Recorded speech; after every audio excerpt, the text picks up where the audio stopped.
turnover ratio and explosive plays are the two most important stats in football. It's been that way for a long time.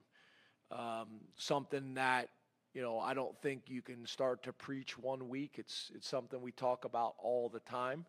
But obviously when you're playing a team that's doing a really good job at it, not only creating turnovers but also protecting the football, then they're doing a good job. And I think, to be honest with you, that's PJ.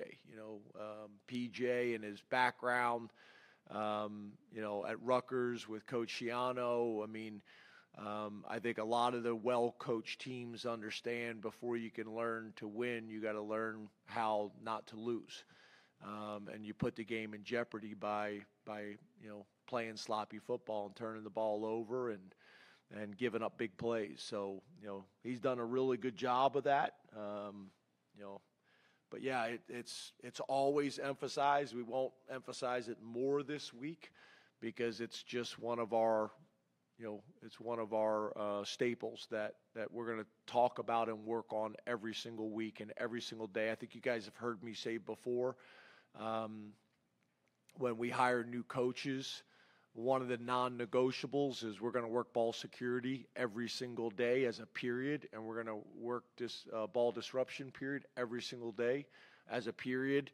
A lot of times guys say, well, we'll get that during practice. I'm a big believer in that. So it's not something we're going to do different this week. It's something that we constantly are talking about. I think, first of all, we're playing some of the best defensive football in all of college football right now, number one.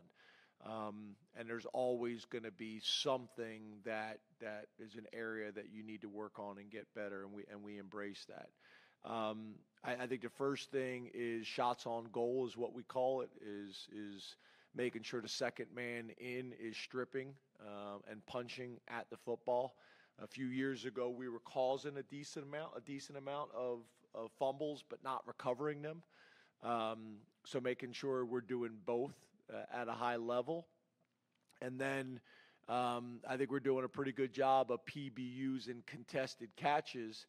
And we got to come down with a few of those. There's been a couple that are 50-50 balls, and the way the rules are in college football, the tie goes to the offense.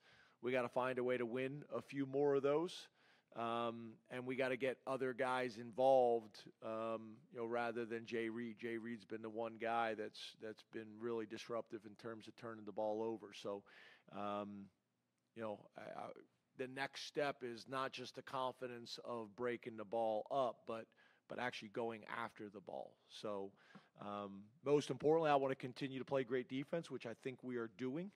I don't think Tom Allen and the defensive side of the ball is getting enough credit for how good of defense we're playing. So most importantly, I want to make sure that we're doing that and continuing to do that. But when you're looking for areas of improvement and where you can take the next step, I think, Frank, that's a fair question, and an area that we would love to take the next step and improve there, because those things change games.